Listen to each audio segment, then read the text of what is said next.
इसे देखिए मैंने यहाँ पर लगा लिया है। अच्छा लग रहा है ना माशाल्लाह से। मुज़म्मिल अच्छा लग रहा है।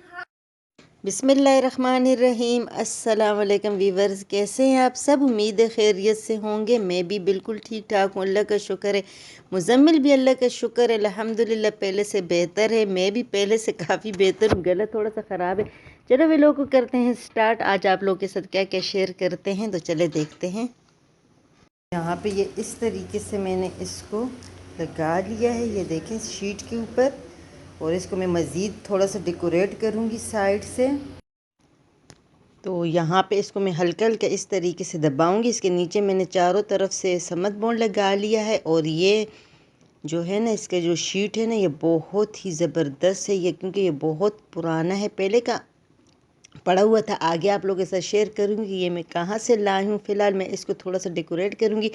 मेरे चैनल पे जो नए हैं मेरे चैनल को सब्सक्राइब कर दे, बेल आइकन के ऊपर प्रेस कर दे और अच्छे अच्छे कमेंट्स करें। वीडियो पसंद है तो आगे शेयर भी कर ले। तो चलो ये हैं कुछ थोड़े से फ्लावर और इसको देखते हैं निकाल के। और ये देखें इस तरीके से ये फ्लावर हैं। और इसको मैं अभी काट के इसके ऊपर देखती हूँ कि इसके ऊपर किस तरीके से सही लगेंगे। तो इसको मैं काट के फिर देखती हूँ। बहुत ही खूबसूरत से फ्लावर हैं और इसे मैं इस तरीके से लगा के फिर इसको फ्रेम करवाऊँगी। तो ये देखें मैंने इस तरीके से इसको डेकोरेट कर दिया है, बहुत ही प्यारा सा। अभी पूरा पक्का ये वो नहीं हुआ, इस तरह का देखें, बहुत ही प्यारा सा। और इसके ऊपर फिर मैं इंशाल्लाह फ्रेम लगवाऊंगी। बहुत ही खूबसूरत माशाल्लाह, ये तो ख़ुद भी ज़ाहिर है बहुत ही प्यारा है। आयतुल कुर्सी अपनी इसकी अहमियत होती है, लेकिन मैंने इस तरीके से इसको ऐसे डेकोरेट कर दिया है।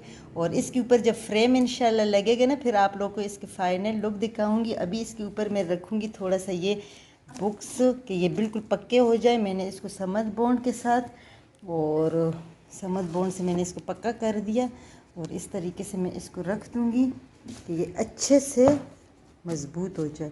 तो इस तरह सुबह तक, और फिर मैं इसको फ्रेम बनवाऊंगी इंशाल्लाह। फ्रेम मैंने ये वाला ऑर्डर दिया हुआ है, अभी जाके फिर इसको फ़िक्स करवा लूँगी और फिर इंशाल्लाह आप लोग को दिखाऊंगी।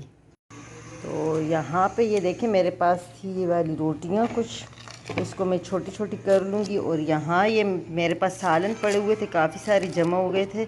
थोड़े थोड़े सालन थे, ये 1-2 रोज़ के हैं। ये देखिए ये बर्फ़ बने हुए, ये बिल्कुल लोबिया है और थोड़ा सा ये आलू वगैरह है। इसको मैं बनाऊंगी आज, इसको मैं ज़ाया नहीं होने दूंगी। इससे मैं बनाऊंगी वो ओगरा हम लोग इसको बोलते हैं। तो चले देखते हैं कैसे बनाते हैं। पहले इसको मैं छोटा छोटा इस तरीके से ऐसे छोटा छोटा करके इसको ऐसे कर दूंगी। चलो इसको मैं काटती हूँ फिर दिखाती हूँ। तो यहाँ पे ये मैंने ले लिया है पैन, आग लगा लिया है और इसके अंदर डालेंगे ये जितने भी सालन है सारा बिस्मिल्लाहिर्रहमानिर्रहीम इस तरीके से। बाकी भी सारा डालूँगी, थोड़ा सा इसको लगाऊंगी तड़का। तो इस तरह के देखें मैंने सारा सालन इसमें डाल दिया। ये बिल्कुल बर्फ़ बना हुआ है, ऐसे बच्चे नहीं खाएंगे। और इस तरीके से जब हम बनाएंगे ना तो बच्चे बहुत शौक़ से खाएंगे। इसके साथ चटनी, रायता, सैलेड कुछ भी हम लोग बना के खा सकते हैं, केचप तक बच्चे खा सकते हैं। और वैसे दालें वगैरह बच्चे नहीं खाते, तो इस तरीके से आप लोग ज़रूर बनाइएगा। थोड़ा सा इसको बनने दो, फिर मैं आप लोग को इसका। और यहाँ पे ये देखिए मेरी ये सालन भी बना हुआ है, इसे भी इसी में मिला लूँगी। लेकिन बच्चों के लिए मैं बनाऊँगी इस तरीके से, ये डिश बनाऊँगी तो ये बच्चे बहुत ही शौक़ से खाएँगे। बल्कि मुझे ख़ुद भी बहुत पसंद है। इसके साथ अगर टमाटर और हरी मिर्चें और लहसुन की चटनी हो फिर तो क्या ही बात है। चलो फिर मैं इसको पहले वो करती हूँ, ये जैसे गर्म होता है फिर मैं आप लोग को दिखाती हूँ कि इसमें मैं क्या करती हूँ, क्या ऐड करती हूँ। इसको रखते हैं ढक के और ये जैसे ही थोड़ी देर में वो होगा तो फिर उसके बाद मैं देखती हूँ। तो यहाँ पे ये इस तरीके से ये हो गया है। और इसमें मैं थोड़ा सा डालूँगी चिली पाउडर। तो बस इतना सा चिली पाउडर डालूँगी, क्योंकि ज़्यादा नहीं डालूँगी। ये पहले से सालन के अंदर मिर्ची वगैरह अपनी पूरी होती है।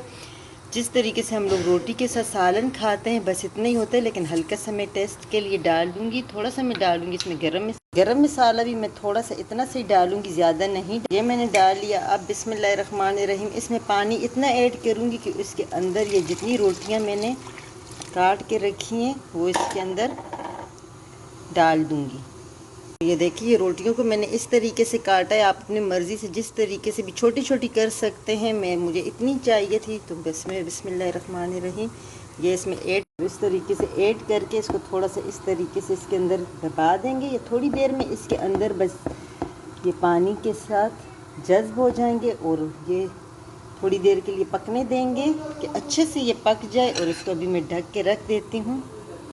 तो जैसे ही ये बनेगा तो इसी के साथ मैं इसमें फिर ये भी मिला लूँगी, तो इससे इसका जायका और मज़ेदार सा आएगा। मैंने रख दिया है दूध उबालने के लिए। जब तक दूध उबलेगा, जब तक ये बनेगा, तो तब तक ये दूध भी उबल जाएगा। यहाँ पे ये देखें, इस तरीके से ये बन गया है ये। और इसको अभी निकालते हैं। बहुत ही मज़े का, ये देखें इस तरीके से बन गए। इस तरीके से हम लोग आराम से बना सकते हैं। और सर्दियों में इसके ऊपर देसी घी डालो ना, इसका टेस्ट इतना ज़बरदस्त आएगा। साथ ही अगर चटनी बना ले टमाटर और हरी मिर्चों और हरे धनिया की, तो फिर तो क्या ही बात है। यहाँ पे मेरे पास थोड़े से ये प्याज ही पड़े हुए थे, बाकी सैलेड वगैरह ख़त्म हुआ है, ग्रोसरी वगैरह भी ख़त्म हुई है। इंशाल्लाह जाऊँगी तो फिर वो भी लेकर आऊँगी। यहाँ पे ये थोड़ा सा रायता आया था ब्रोस्ट के साथ, तो इसमें ज़्यादा चिली थी। मैंने सोचा चलो इसको थोड़ा सा दही में मिला लूँगी। दही वगैरह हमारे लिए खैर इतनी अच्छी भी नहीं है, क्योंकि गले मेरे बच्चों के भी ख़राब है, मेरा भी ख़राब है, मेरे हस्बैंड के भी ख़राब है। तो बस फिर भी वैसी जायके के लिए थोड़ा सा मैंने ये बना लिया था। साथ ही में मैंने ये ले लिया है अचार। दूसरे उसमें मैंने ये अचार खोल दिया, इसको डालती हूँ। देखिए मैंने साथ में ये वाले अचार डाल लिए हैं मज़े का। और तो ये बहुत ही मज़े की होती है। आप लोग एक दफ़ा ज़रूर ट्राई कीजिएगा। हर घर में रोटी और सालन तो बच ही जाता है, तो आराम से हम लोग इस तरीके से डिश बना सकते हैं। बहुत ही यमी होता है, बहुत ज़बरदस्त होता है। हाँ, तरह माइक्रोवेव में आप बेक कर देना ऊपर चीज़ डाल के, तो ये बहुत इंशाल्लाह क्रंची बनेगा। और यहाँ पे हम लोग खाना खाते हैं। इसके बाद आप लोग को दिखाऊंगी कि मैं क्या भूल गई थी, अम्मी को याद रहा और अम्मी ने मुझे दिया। मैंने कितने अच्छे से उसको सजा के अपने घर में लगाया है। तो चले पहले खाते हैं खाना, उसके बाद आप लोग के साथ शेयर करती हूँ। और ये यहाँ पे देखिए मेरा फ्रेम जो मैंने दिया था आयतुल कुर्सी का, तो वो मेरा आ गया है बन के। इसको करते हैं, खोलते हैं, बिस्मिल्लाहिर्रहमानिर्रहीम। और देखिए कितना ज़बरदस्त सा ये मेरा फ्रेम बन के आ गया है, बहुत ही खूबसूरत सा। तो मैं जैसे चाह रही थी, मैंने फिर देखें इसके अंदर ये फ्लावर वगैरह ख़ुद लगवाए हैं और ये मैंने दे दिया था। और ये फ्रेम जो है, ये जो आयतुल कुर्सी है, ये मैं अम्मी के हाथ से लाई थी, क्योंकि ये मेरे बचपन का वहाँ पे लगा हुआ होता था। और मैंने काफ़ी दफ़ा अम्मी को बोला था, अम्मी ये मैं लेकर जाऊँगी। तो इस दफ़ा जब मैं आ रही थी तो मैंने अम्मी ने बल्कि ख़ुद मुझे दिया है, मेरा फिर जहन में नहीं था। जल्दी में निकलते निकलते अम्मी ने मुझे ये दे दिया था कि बेटा आपका ये कैलेंडर ये जो पड़ा हुआ है ना, ये आपने कहा था कि मैं लेकर जाऊंगी। और ये अंदर से उसका नहीं है, गत्ते वगैरह का नहीं बना हुआ। ये आयतुल कुर्सी ये बनी हुई है, कुछ प्लास्टिक टाइप का कुछ शीट है उस पर बनी हुई है। तो बस इससे मैं ले आई थी और मैंने इसको कितने अच्छे से आप लोग के साथ शेयर किया। मैंने इसको अच्छे से डेकोरेट अपनी तरफ से किया। मज़ीद भी मैं कर सकती थी, लेकिन बस मैंने मेरे पास ये फ्लावर पड़े हुए थे, न्यू थे बिल्कुल। तो मैंने सोचा चलो इसको मैं अच्छे से बना के अपने जगह पे लगाती हूँ। जाके इसको लगाते हैं। बहुत ही खूबसूरत सा है। ये देखें, इधर मैं पहले दिखा देती हूँ इस तरीके से। देखें प्यारा सा, ये इस तरीके से मैं यहाँ पे पहले दिखा देती हूँ। बहुत ही खूबसूरत सा ये बना हुआ है। और अभी जाके इसको अपनी जगह पे लगाती हूँ। बिस्मिल्लाहिर्रहमानिर्रहीम। तो यहाँ पे ये देखें, दो दरवाज़ों के बीच में मैं इसको लगाऊंगी। इसे देखें मैंने यहाँ पर लगा लिया है।